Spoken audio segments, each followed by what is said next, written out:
बाल बहुत ज्यादा गिर रहे हैं, ना सिर्फ खवातीन के बल्कि मर्दों के भी। क्यों गिर रहे हैं? बहुत सारी वजह है। एंड्रोजेनिक एलोपेशिया जो कि मर्दों में भी हो रहा है और खवातीन में भी हो रहा है। खवातीन में किसी और तरह से अपने आप को जाहिर करे। हम शैम्पू यूज कर रहे हैं, वो क्या शैम्पू हमारे बालों के लिए ठीक है? खाएं क्या बालों को मजबूत करने के लिए ताकि ये बाल गिरे कम? प्याज का तेल आपने स्कैल्प पे लगाना है। अच्छा। आपने सीधा स्कैल्प में डीएचटी को इनहिबिट करना है। डाइट में आपने जिंक लेना है। बाल सफेद होना शुरू हो जाते हैं इसी वजह से। एक्सटेंशन वगैरह लेके और उन्हीं पे स्टाइलिंग कराया करें। गाँव के अंदर तो सरसों का तेल, सरसों के तेल के भी कोई नुकसानात नहीं है, फायदा उससे भी हो। सारी खवातीन है जिनको प्रेगनेंसी के बाद जो है वो हेयर फॉल का बड़ा इशू रहता है। उसका एस्ट्रोजन नीचे गया होता है और उनके पास पोस्टपार्टम डिप्रेशन होने की है। बाल भी इसी वजह से गिरते हैं। डाइट भी क्या होनी चाहिए हाँ। खवातीन की, और कॉफी का भी, वो भी बेहतर है बालों के लिए। Coffee is not bad. अगर आप डार्क चॉकलेट लेते हैं तो आपके लिए बहुत अच्छी है, जिसका अस्सलाम वालेकुम पाकिस्तान, मैं हूं आपका मेज़बान ज़ैन आसी और आप देख रहे हैं हेल्थ शो विद डॉक्टर सहर चावला। आज हमारे साथ फिर बहुत शुक्रिया डॉक्टर साहबा, एक बार फिर आपने अपना कीमती वक्त दिया। बाल बहुत ज़्यादा गिर रहे हैं, ना सिर्फ खवातीन के बल्कि मर्दों के भी, और बच्चों में भी ये बिल्कुल जो है ना बहुत ज़्यादा हो चुका है कि उनके भी बाल गिरना शुरू हो गए। क्यों गिर रहे हैं, क्या वजह है? बहुत सारी वजह हैं और सबसे पहले सबसे कॉमन वजह की बात करने लगी हूँ। आपके पास एलोपेशिया हो रहा है, एंड्रोजेनिक एलोपेशिया, जो कि मर्दों में भी हो रहा है, मर्दों में किसी और तरह से अपने आप को जाहिर कर रहा है, और ख़वातीन में भी हो रहा है, ख़वातीन में किसी और तरह से अपने आप को जाहिर कर रहा है। बच्चों वालों पर मैं फिर बाद में आऊँगी।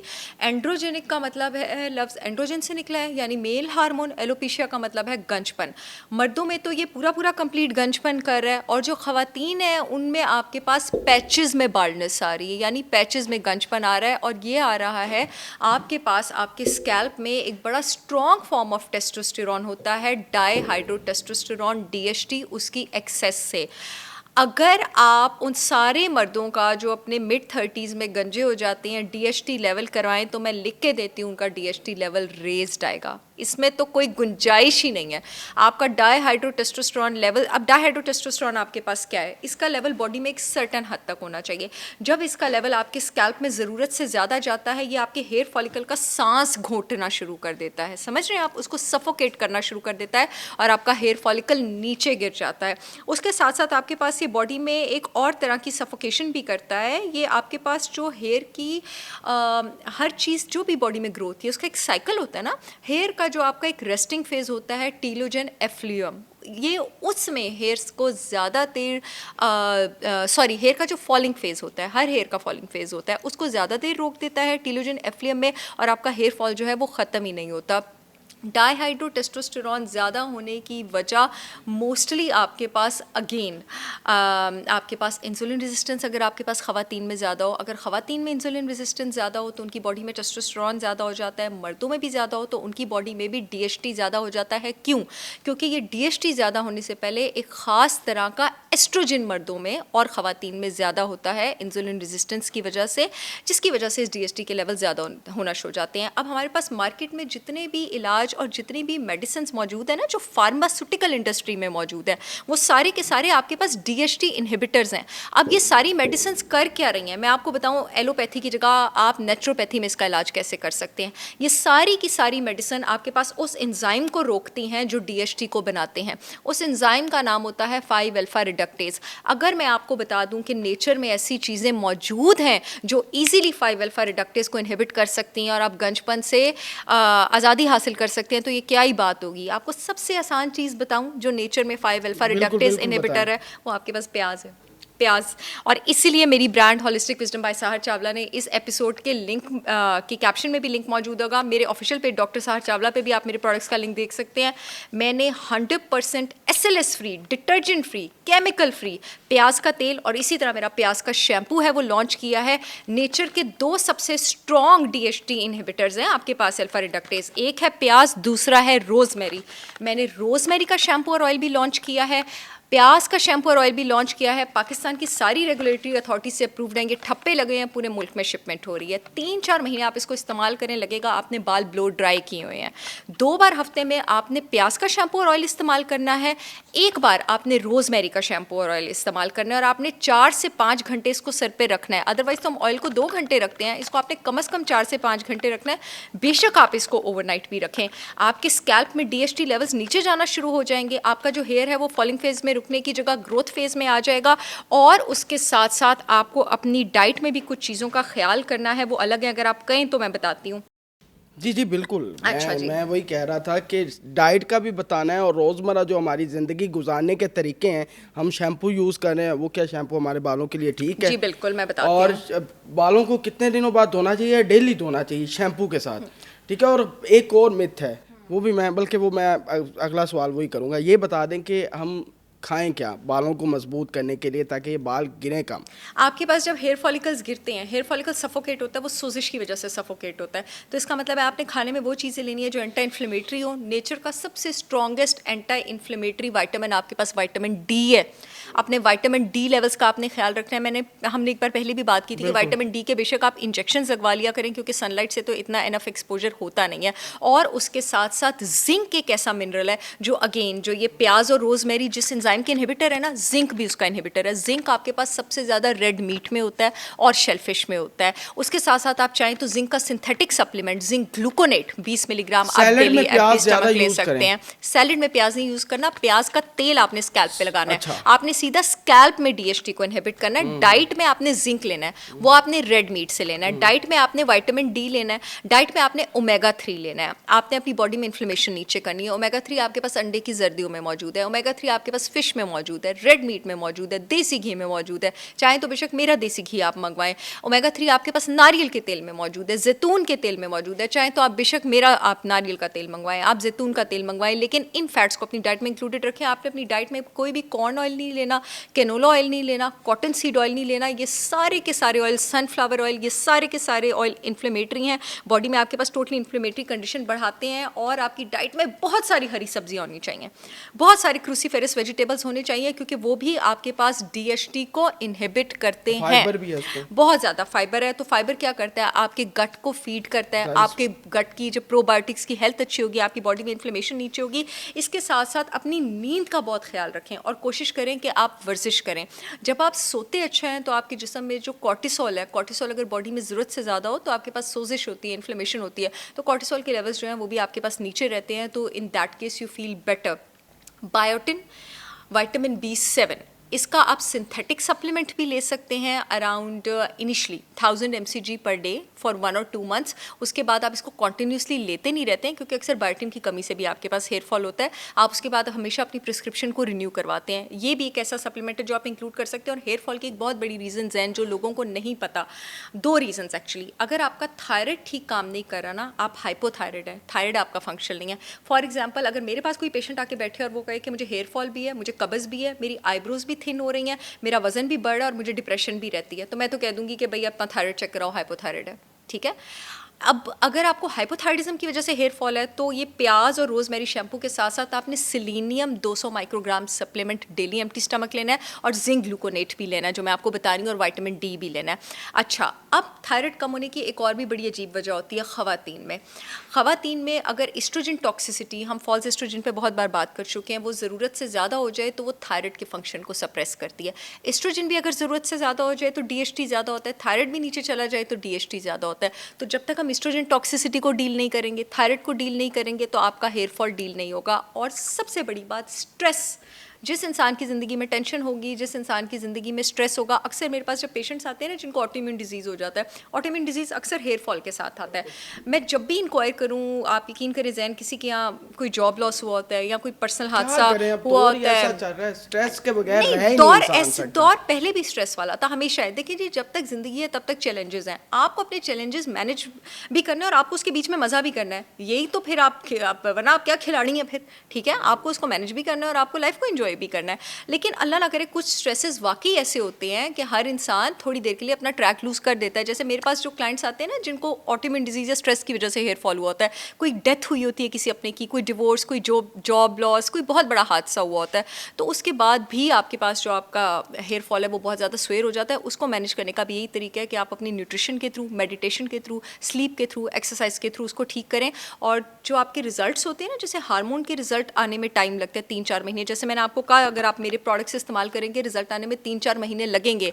हेयर फॉलिकल्स की साइकिल को ठीक होने में थोड़ा टाइम लगता है। एक आपने बात की, मैं अब आंसर करना चाहूँगी, आपने 2 सवाल पूछे थे। दूसरा आपने पूछा था कि शैम्पूज जो मार्केट में अवेलेबल जो है, हम डेली यूज करते जितने भी महंगा तरीन आप 10,000 का भी शैम्पू इस Daily use वक्त मार्केट से उठा रहे हैं ना, और अगर वो सिंथेटिक है, यकीन करें उसमें सोडियम लॉरेल सल्फेट है। और सोडियम लॉरेल सल्फेट क्या है? सोडियम लॉरेल सल्फेट डिटर्जेंट है, वो सर्फेक्टेंट है। और ये cosmetic industry sodium lauryl sulphate डालती क्यों है? ये इसलिए डालती है कि वो जो झाग है वो ज्यादा बने। हाँ, मैं अपने मेरे प्रोडक्ट्स जब भी मेरे तो उसका मतलब नहीं लगाना चाहिए। मैं अपने प्रोडक्ट्स की जब भी बात करती हूँ मैं कहती हूँ इसकी झाग नहीं बनेगी क्योंकि मैंने इसमें डिटर्जेंट नहीं डाला हुआ, ठीक है। और ये ज़ाहिर सारी मैंने लैब से टेस्ट करवाए हैं, तो डिटर्जेंट तो उसमें बिल्कुल भी नहीं है। मैंने इसमें सोडियम लॉरेल सल्फेट नहीं डाला हुआ, सिर्फ उसको एस्थेटिक बनाने के लिए, उसको फोम देने के लिए। हाँ, उसकी क्लिनजिंग प्रॉपर्टीज अच्छी होती हैं, भी होते हैं वो यूज कर। कंडीशनर में भी SLS है। आपके पास जितने शैम्पूज और ये हैं उस सब में SLS है।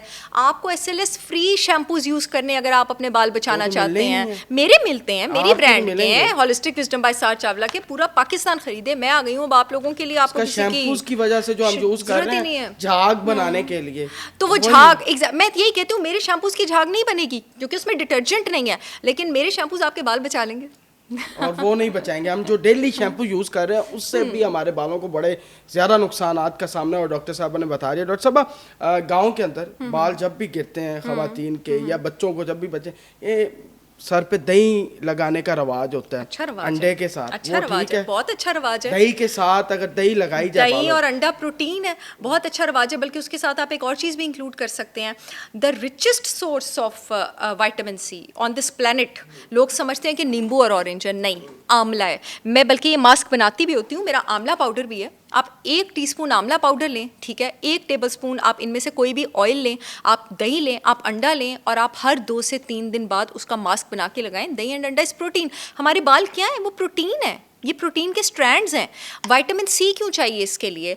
आपके पास हेयर में जो प्रोटीन है, कोलेजन और केराटिन, विटामिन सी ना हो तो वो बन ही नहीं सकता। आप डायरेक्ट विटामिन सी का रिचेस्ट सोर्स आंवला पाउडर आप उसमें डालें, आप उसको मिक्स करें और आप अपने बालों में उसका मास्क लगाएं। बल्कि आप इसमें मेथी दाना भी शामिल करें। ये हेयर फॉल और डैंड्रफ का साइड बाय साइड इलाज है। और एक और भी आपको मज़े की बात बता दूँ, शायद मैं आगे कभी नीम के पत्तों का भी कुछ निकाल दूँ। आप कोशिश करें कि हेयर फॉल और डैंड्रफ दोनों के लिए जब आप सर धोएं तो नीम के पत्तों का भिगोया पानी हो। बड़ा ही स्ट्रॉन्ग एंटीसेप्टिक है। बॉयल भी करते हैं, बॉयल भी वो बड़ा स्ट्रॉन्ग एंटीसेप्टिक है। गांव की कुछ बातें बहुत ही अच्छी होती हैं। हाँ जी, बिल्कुल सही। अच्छा चलें, बालों की बात हो रही है तो कलर करने से, डाइंग करने से भी बालों को बड़े नुकसान खराब हो जाते हैं, ठीक है। वो फिर सही हो सकते हैं? देखिए, डिपेंड करते हैं उसकी फ्रीक्वेंसी बहुत ज़्यादा ना हो। जैसे मैं साल में 2 बार डाई करा लेती हूँ। इतना जरूर ठीक है, इससे ज़्यादा ना कराएं। साल में मैं 2 बार। जो बाल सफ़ेद होना शुरू हो जाते हैं इसी वजह से, ठीक अच्छा। है। अब बहुत सारी खवातीन हैं जो मीडिया फील्ड से हैं, कुछ मॉडलिंग कर रही हैं, उनकी तो ज़रूरत है बालों को डाइंग करवाना, बालों की स्टाइलिंग करवाना। तो वो तो जेल भी इस्तेमाल हो रहा है, हेयर स्प्रे भी इस्तेमाल हो रहा है, फिर भी तो उनको अपने बालों की फिक्र है, वो क्या करें? मैं अपनी इन सारी बहनों को जो शोबिज़ इंडस्ट्री में ज़ाहिर है उनकी रोजी रोटी की रिक्वायरमेंट है, यही कहूँगी कि आप एक्सटेंशंस वगैरह लेके, अच्छी महंगी एक्सटेंशंस वगैरह लेके और उन्हीं पे स्टाइलिंग कराया करें अपने बालों पे ये। और अब तो बहुत सारी मॉडल्स इसको अडॉप्ट कर भी रही हैं। बहुत सारी हमारी काबिल एक्ट्रेसेस और एंकर्स जो हैं हमारी इतनी काबिल वो सब इसको अडॉप्ट कर भी रही हैं कि अगर आपकी एक्सटेंशंस की स्टाइलिंग होती रहे, ठीक है, और आपके अपने बालों की स्टाइलिंग ना हो तो, और वो एक्सटेंशंस अच्छे वाली हो, एक ही बार अच्छी एक्सटेंशंस में इन्वेस्ट कर लें तो फिर नीचे बालों को तो कोई नुकसान नहीं होगा। क्योंकि ऐसा देखिए ज़हन, ऐसी कोई केयर नहीं है कि अगर आप रोज़ अपने बालों के ऊपर आप हर महीने में डाई भी करवा रहे हैं, रूट्स भी करवा रहे हैं, आप रोज़ उनको ब्लो ड्राई भी करें, स्टाइलिंग भी करें, तो आप कैसे बचेंगे? शायद तो उसका रास्ता भी यही कि आप एक्सटेंशंस ले रहे हैं। ठीक है, तो मर्द क्या करें? अब मर्दों ने भी तो मीडिया फील्ड में एंकर्स मर्द भी एक्सटेंशन ले सकते हैं, आप भी ले सकते हैं। अब वो इतनी लंबी वाली एक्सटेंशन नहीं, छोटी एक्सटेंशंस भी मिल जाती हैं, मिलती हैं। चलें जी, वो यूज़ करें। यानी कि हेयर स्प्रे से नुकसान है। जी बिल्कुल है। अच्छा, पुराने ज़माने में खवातीन मेहंदी लगाया करती थी, बहुत अच्छा करती थी, वो ठीक है, बहुत अच्छी है, वो लगा बहुत अच्छी है बालों के लिए, वो मजबूत है। और एक ही टॉवल होता है घर में, सारे इस्तेमाल कर रहे हैं। बहुत ही बुरी बात है, ये तो हाइजीन के लिए आज से ही बुरी बात है। प्लीज अपने टॉवल अलग रखें। उससे कुछ बालों को ऑफ कोर्स, अब ये तो एक it's like basic common sense thing. एक के जरासीम दूसरे में जाएंगे तो क्या ही होगा ना, ठीक है। फॉर एग्जांपल घर में एक को डैंड्रफ है, पूरे घर को डैंड्रफ हो जाएगा, यू नो, फॉर एग्जांपल, या किसी को कोई, और ये तो बेसिक हाइजीन के हिसाब से ही गलत और गंदी बात है, बट अनफॉर्चुनेटली ये होता है। एक आपने बच्चों की मुझसे सवाल मैंने पूछा कहा कि बच्चों में जब बालों का बड़ा होता है कि बच्चे जब पैदा होते साथ ही जो है उनके बाल नहीं बढ़ रहे होते, तो कहते हैं जी इसकी टिंड करवा दें। टिंड करवाना इज़ नॉट द हल। अगर आपके बच्चों के बाल नहीं बढ़ रहे, इसका मतलब है बच्चों में न्यूट्रिशनल डेफिशिएंसीज़ हैं। जब आपको न्यूट्रिशनल डेफिशिएंसीज़ होती हैं ना, अब न्यूट्रिएंट्स मेरे जिस्म का हर फंक्शन कंट्रोल कर रहे हैं, मेरा सांस लेना भी, मेरे दिल का फंक्शन भी, मेरे हाजमे का फंक्शन भी। अगर हमारे जिस्म में न्यूट्रिएंट्स कम होते हैं तो हमारा दिल बंद नहीं होता, हमारा जिस्म पहले गैर ज़रूरी फंक्शंस को बंद करना शुरू करता है एज एन अलार्म कि भाई अब ये मसला हो रहा है और आगे को बड़ा मसला भी हो जाएगा। तो एज एन अलार्म मेरी बॉडी क्या करेगी, नाखून टूटना शुरू हो जाएंगे, बाल गिरना शुरू हो जाएंगे, आईब्रोज ख़राब होना शुरू हो जाएंगी, है ना, स्किन ख़राब होना शुरू हो जाएगी। लेकिन दिल तो डायरेक्ट बंद नहीं होगा, दिल बंद होते होते 15-20 साल लगेंगे। तो इसका मतलब है कि न्यूट्रिएंट्स कम है। अगर आपके बच्चे के बाल नहीं उग रहे हैं, बच्चे की डाइट में प्रोटीन नहीं है, गुड फैट नहीं है, बच्चे की डाइट में आयरन नहीं है, बाल कब उगेंगे, हेयर फॉलिकल्स की ग्रोथ कब होगी? जब ब्लड ऑक्सीजन लेके स्कैल्प तक पहुंचेगा। ब्लड ऑक्सीजन लेके स्कैल्प तक पहुंचेगा ही नहीं तो हेयर फॉलिकल्स की ग्रोथ कैसे होगी? बिल्कुल सही कह रहे हैं, सही बातें कर रही हूँ ना बच्चों हाँ। की। और यानी कि दूसरी, वो करवाने की कोई जरूरत जी नहीं, बिल्कुल। और दूसरी उससे कोई बात, फायदा नहीं है। उससे कोई वैसे तो टिंडें करवानी चाहिए शुरू में ताकि वो आपके हेयर ग्रोथ फेजेस अच्छे होते हैं, लेकिन उसका इलाज नहीं है, ठीक है। दूसरी बात जो मैं आपको बताना चाहती लेकिन हूँ, बड़े भी जो मर्द हजरात है वो भी जब भी बाल गिरना शुरू होते हैं तो सबसे नहीं, पहले दिस इज वो no solution, this is no solution. आप अपने डीएचटी के लेवल्स चेक कराएं, आपके डीएचटी के लेवल ज़्यादा होंगे और जो सोल्यूशंस मैंने आपको बताए हैं वो आप करें। और अगर कुछ एज के बाद, मैं इस क्वेश्चन का आंसर कंप्लीट करना चाहूँगी, बच्चे 7-8-9 साल के और एकदम उनका गंजपन हो जाए तो प्लीज़ उनका ब्लड का एएनए टेस्ट कराएं, एंटी न्यूक्लियर एंटीबॉडीज़, ये ना उनकी बॉडी में कोई ना कोई ऑटो इम्यून डिजीज़ हो रहा हो। मोस्टली मेरे पास है ना, आप यकीन करें, इतने सारे बच्चे जो थे वो सीलियक डिजीज़ के पेशेंट थे, उनको ग्लूटेन एलर्जी थी और उनकी गंज हो रही थी, मैंने उनका ग्लूटेन छुड़वाया और उनके बाल वापस आ गए। बड़ी बड़ी बात है। लेकिन वो जो मर्द हैं, जो मतलब नौजवान है, नौजवानों का भी ग्लूटेन, जिनको सीलियक है, ग्लूटेन छुड़वा के बाल वापस आ जाते हैं। अक्सर लोगों में गंजपन की वजह मैं आपको बता दूं ग्लूटेन एलर्जी होती है, पता नहीं फी सबीलिल्लाह, हो सकता है इस बात से काफी लोगों का फायदा हो जाए। गंदुम छोड़ के बाल वापस आ जाते हैं, जो जिनका आटा डायग्नोज नहीं खाएंगी, होता। जो का आटा खाएं। ग्लूटेन फ्री रहे। अच्छा, साबुन से बाल धोए जाते हैं, नहीं, उसका क्या नुकसान साबुन है? में भी आपके पास एसएलएस है, साबुन में एसएलएस नहीं है। मैंने आपको पहले ही बताया है कि जो भी आपने हेयर प्रोडक्ट इस्तेमाल करना है वो आपने एसएलएस फ्री इस्तेमाल करना है। और ऑयल कौन सा बेहतर है? अब गांव के अंदर तो सरसों का तेल, ठीक है, वो ज्यादा अवेलेबल आपने होता है। बाल ग्रो करने हैं तो दुनिया की सबसे स्ट्रॉन्गेस्ट हर्ब बाल ग्रोथ के लिए रोजमेरी है, और हेयर फॉल रोकने के लिए सबसे स्ट्रॉन्गेस्ट अनियन तो है। घरों में सरसों का रोजमेरी तेल और पड़ा हुआ है, अनियन। हर शैम्पू की बोतल में आपको सरसों का तेल मिलता है। यहाँ पे हम स्पेसिफिकली हेयर ग्रोथ की बात करें, सरसों का तेल बुरा नहीं है, वो लगाया सरसों जा के सकता है। बिल्कुल लगाया जा सकता है, उसके अपने भी फवायद हैं। लेकिन वो होता है ना कि मैं किसी चीज़ को किसी खास मकसद के लिए इस्तेमाल करना चाह रही हूँ, तो उसके लिए मुझे क्या चाहिए? ग्रोथ के लिए आपको रोजमेरी चाहिए और हेयर फॉल के लिए आपको अनियन चाहिए, डैंड्रफ के लिए आपको टी ट्री चाहिए। तीनों ही वैसे मेरे पास मौजूद हैं, लेकिन सरसों के तेल के भी कोई नुकसानात नहीं है, फ़ायदा उससे भी होगा। उससे भी फायदा हाँ, होगा। अच्छा, बहुत सारी खवातीन हैं जिनको प्रेगनेंसी के बाद जो है वो हेयर फॉल का बड़ा इशू रहता है, तो वो उसका हल भी बता दें, वो क्या करें? जी, ये बहुत अच्छा वो क्वेश्चन फॉलिक है। एसिड की गोलियां जो ज्यादा करते हैं। नहीं नहीं, ये बहुत अच्छा क्वेश्चन है। इसकी वही रीज़न है जो रीज़न आपके पास पोस्टपार्टम डिप्रेशन होने की है। एक्चुअली पूरी प्रेगनेंसी में आपके पास एस्ट्रोजन लेवल अच्छा होता है, ठीक है, जो फीमेल हार्मोन लेवल है। जैसे ही औरत बच्चा डिलीवर करती है एकदम उसका बड़ा स्ट्रॉन्ग एस्ट्रोजन ड्रॉप होता है। जब एस्ट्रोजन ड्रॉप होता है, इससे मेजॉरिटी ऑफ खवातीन पोस्टपार्टम डिप्रेशन में भी चल जाती हैं, जिसको ससुराल वाले एवं कह रहे होते हैं कि एवं मचला लांदी भैया कुछ नहीं होया, नहीं, वो बेचारी को हुआ होता है, उसको डिप्रेशन हुई होती है, बिल्कुल सही उसका कह रहे हैं आप। एस्ट्रोजन नीचे गया होता है और दूसरा बाल भी इसी वजह से गिरते हैं। उस टाइम आपने क्या करना है? उस टाइम आपने औरत का एस्ट्रोजन ऊपर लेके जाना है। औरत का एस्ट्रोजन आप किस तरह ऊपर लेके जा सकते हैं? मैंने अपने एक प्रोडक्ट हार्मोलेंस का भी जिक्र किया था, उसका आप डेली बेसिस पे डाइट में इंक्लूड करें। उसमें शतावरी अश्वगंधा है, महीने के अंदर आपका एस्ट्रोजन ऊपर जाना शुरू हो जाएगा, आपके बाल वापस होना शुरू हो जाएंगे। उसके साथ साथ आपके मेरे दोनों ऑयल्स जो हैं, अनियन और रोजमेरी, इसका इस्तेमाल कर सकते हैं। इसकी रीज़न आपके पास ये होती है, बहुत सारी ऐसी लड़कियों का जो है जैन पीरियड्स जैसी हूँ उस वक्त भी बाल गिरना शुरू हो जाते हैं। उसकी भी यही वजह है क्योंकि औरत का एस्ट्रोजन महीने में सबसे नीचे उस वक्त होता है एंड जिस दिन उसको पीरियड्स होते हैं। इससे बहुत सारी खवातीन को उन दिनों में दाने भी बहुत निकले होते हैं और बाल भी आपके पास गिर रहे होते हैं। आपने मुझसे पूछा था कि डाइट का मैं आपको एक खास उन दिनों में डाइट भी क्या होनी चाहिए हाँ, खवातीन की? बिल्कुल। उन दिनों में, पीरियड्स के दिनों में और उसके अलावा, क्योंकि पीरियड्स के दिनों में खवातीन चॉकलेट का भी इस्तेमाल बहुत ज्यादा करते हैं ताकि पेन keep का, their mood better। ठीक है, और कॉफी का भी, वो भी बेहतर है बालों के लिए। अच्छा, कॉफ़ी इज़ नॉट बैड। अगर आप ब्लैक कॉफ़ी लेते हैं, जैसे अभी मैं पी रही हूँ, तो black coffee is very good. Chocolate, अगर आप डार्क चॉकलेट लेते हैं तो डार्क चॉकलेट आपके लिए बहुत अच्छी है, जिसका कंटेंट, ककाओ कंटेंट 80% से ऊपर हो। लेकिन हमारे यहाँ पे लोग मीठी चॉकलेट और जंक फूड लेते हैं। आपने जंक फूड नहीं लेना है। वैसे भी कभी भी अगर आपको हार्मोनल डिस्टर्बेंस हो, क्योंकि जंक फूड आपके ब्लड शुगर लेवल्स को डिस्टेबलाइज करता है, ऊपर नीचे करता है, और उसकी वजह से आपका हार्मोन और ज़्यादा ऊपर नीचे होता है। अगर आप चाहते हैं कि आपकी हेयर ग्रोथ पे बेटर असर हो, आप कीटो करें। कीटो जो है वो आपके ब्लड शुगर लेवल्स को स्टेबलाइज रखती है, अच्छा रखती है। कीटो के साथ अगर आप ये सारे हर्ब्स वगैरह करते हैं over the period of time, आप यकीन करें, आप नोट करेंगे 3-4 महीने में हेयर ग्रोथ क्या, आपकी एक्ने भी गायब हो जाएगी। बिल्कुल सही कह दिया जी डॉक्टर साहबा ने। बहुत शुक्रिया डॉक्टर साहबा, आपके कीमती वक्त का ज़्यादा से ज़्यादा शेयर कीजिएगा। अपने मेज़बान ज़ैन आसिफ को इजाज़त, अल्लाह हाफ़िज़।